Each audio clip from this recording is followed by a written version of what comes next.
राना कोमल है और सहाफ़ी हूँ।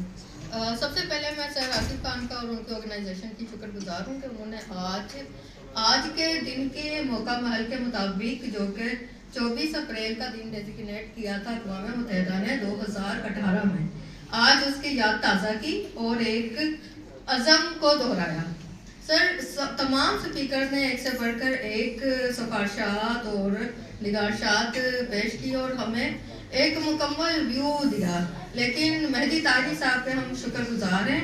ना सिर्फ उन्होंने इस वक्त वो चूँकि देखा जाए तो अमन के लिए, अपने राइट्स के लिए, और इस वक्त वो पूरी दुनिया का मरकज़ निगाह होने के बावजूद एक खुले दिल का मुजाहरा करते हुए उन्होंने कुछ पॉइंट्स दिए हैं, जो कि पॉइंट्स आलमी सतह पर तो डूएबल है ही है, लेकिन आज हमें उन पॉइंट्स पे एक पॉइंट्स को लेकर अपना हदफ मुकर्रर करना होगा। उन्होंने कहा है कि तमाम यूनिवर्सिटीज जो हैं वो मिलकर एक ऐसी आलमी सतह पर विजन जो है वो प्रिपेयर करें कि ईरान इस वक्त अपने हकूक की जंग लड़ रहा है और साथ ही अमन की बात कर रहा है।